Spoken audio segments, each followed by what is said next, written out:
friends, welcome to writing. I'm here again at my writing station that I've created, and I have a lesson planned for you. So let's get started.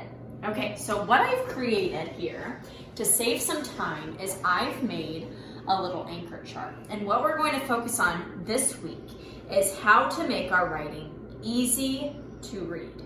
And I have loved seeing writing examples that my students have been sending in, and I know that you've been sending in your examples to your teachers as well. And we are so happy that we can see your work that you are putting in and that you're working hard.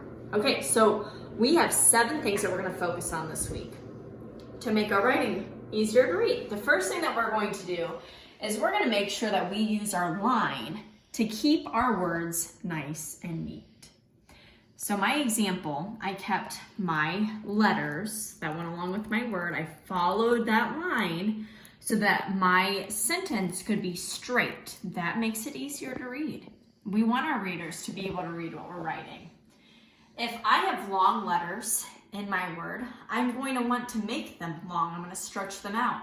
If I have short letters, we're going to make sure that they are short and that we see that they're short. So to help you visualize that, I wrote out DOS and I put them in boxes. So we know D is long, so I stretched it out.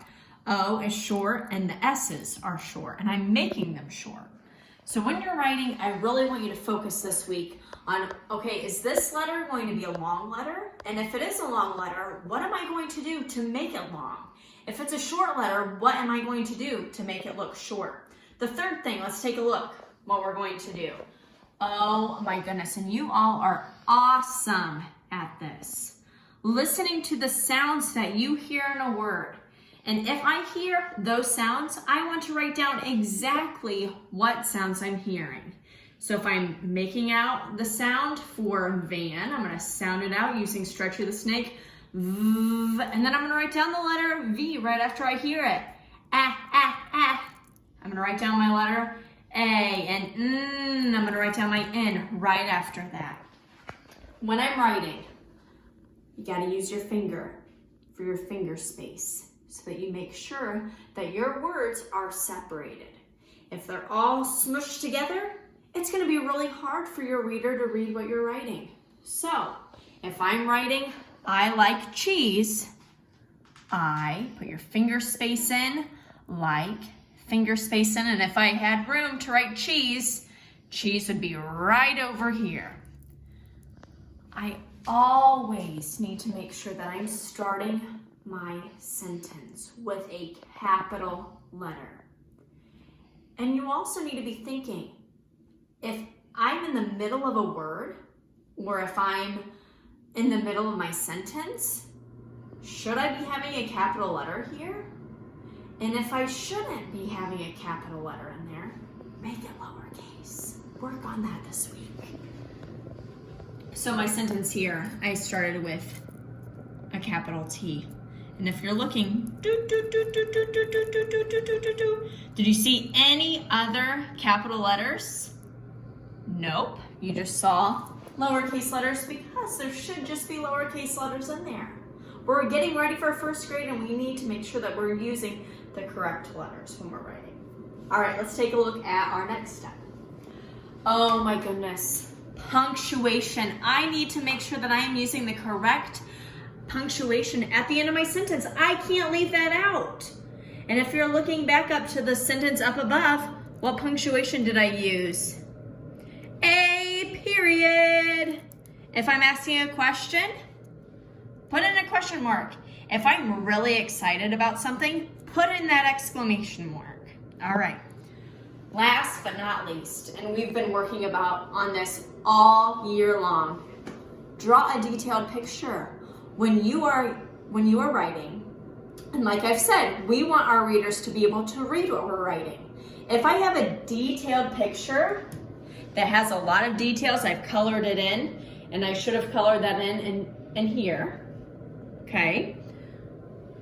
That's going to help your reader think, oh, this is what they're talking about. They're talking about tree, outside. So we're going to think about this, and I'm going to post this so that you can access this week. And if you want to, print out a copy or pull it up when you're writing. But we're going to go back to this as we are writing this week. Writers, I know that during science time you have been learning all about animals, and this week you are going to be learning about animal characteristics. Mrs. Bradford has planned some really awesome books, and she's given you resources to use and read. So we're going to apply that today in our writing. I went and I found an awesome book, and I have to show you what this book was so that you can go back and use this book this week. All right, the book that I chose to use was about animals and their textures. And I believe that this book is called Smooth and Rough. This is what it looks like. I would definitely suggest this to you in your reading. And I want to use something that I learned in this book and apply it to my writing. I'm going to use it in my writing this week. Okay, so I want to write about one of the animals that I thought was very interesting, a crab. And to start off with my writing, because I'm thinking about how I can be making my writing neat, I started off by adding lines to my writing. Ask your grown-up at home to help you with this, because this is going to help keep your writing neat. So 2 things that you could do. The first thing that I did, if I have a blank piece of paper, I just used a straight edge ruler. Got this from one of my friends for Valentine's Day, so I was able to use it today. And I just made straight lines. I spaced them out so that I can make my long letters and my short letters, right? But then I've also seen that a lot of you have notebooks, which is really, really wonderful, and that's a great resource because I already have lines for you. This is something that I did to make my lines that I'm writing on a little bit darker and stand out a little bit. And this is actually the page that I'll be using today with my writing.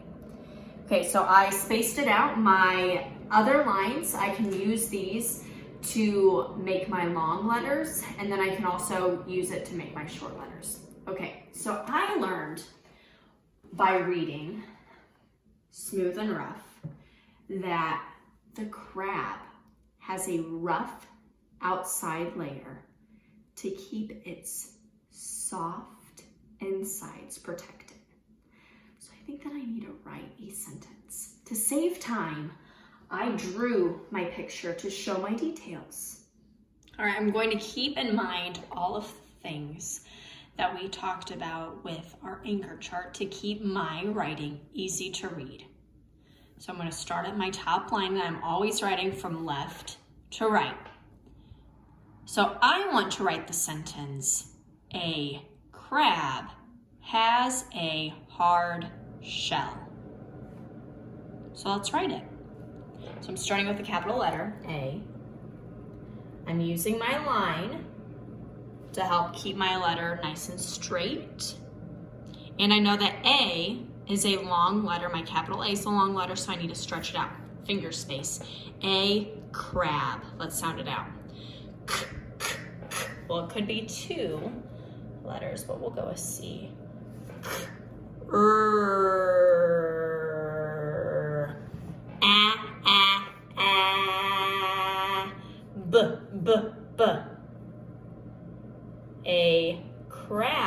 A crab has. Oh, and has is a word that we should know in a snap. So how do I spell has? Putting my finger space. H-A-S,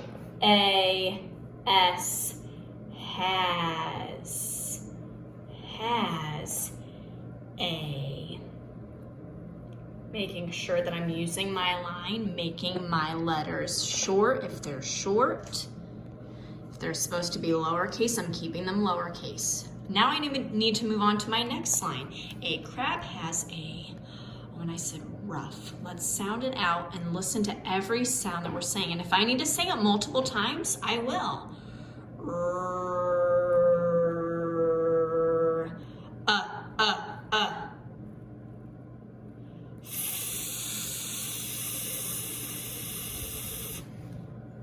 has a rough finger space. Shh. Oh my goodness. That's an H brother. What H brother makes the shh? Quiet Sean makes that sound. Shh. Eh, eh, eh.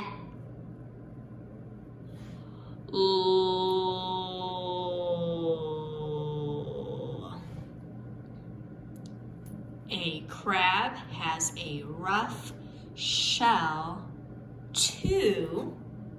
I'm going to change my sentence a little bit from what I said. A crab has a rough shell too. Oh, I don't have enough space here. I'm going to say the word keep. I'm going to move it down here. Keep. Oh my goodness. Okay. Using my line to help me. E. And we've learned about our vowel teams. E. Double E. E. To keep it. Sight word. IT. It. Safe. Oh my goodness. Safe.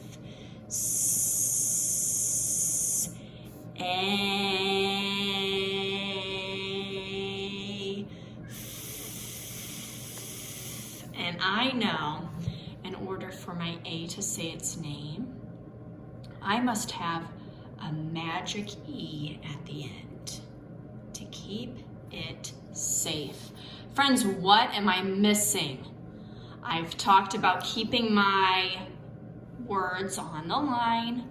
I've made my long letters long, my short letters short. I've used my finger space. I've stretched out all of the sounds that I heard and I wrote them down. I have my capital letter.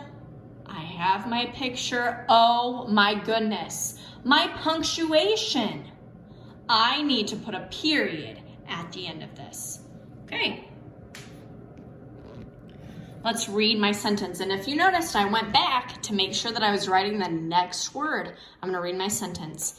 A crab has a rough shell to keep it safe. All right. So this is the last thing that I have for you. And then you'll be able to go off and start with your writing. So this week, we're going to continue writing in our journal. So these are the 3 pages that I want you to work on. Okay, you are going to work on your community. You're going to talk about where you're living and how you are connected to people.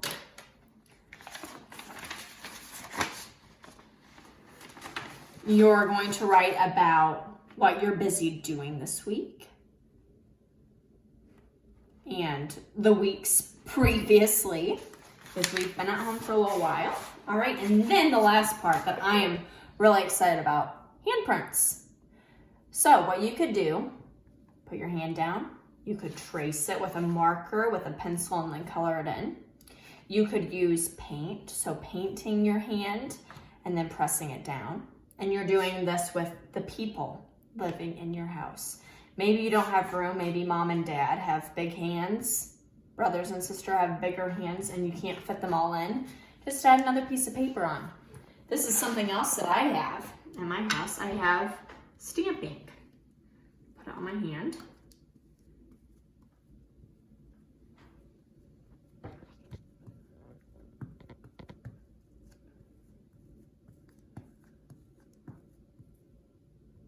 And I can place my handprint, pressing it down for a little while, and then I can lift it up, and there's my handprint. Have fun with your writing this week. Remember, make sure that your writing is neat so that all of your readers will be able to read it. Now go get started. Enjoy!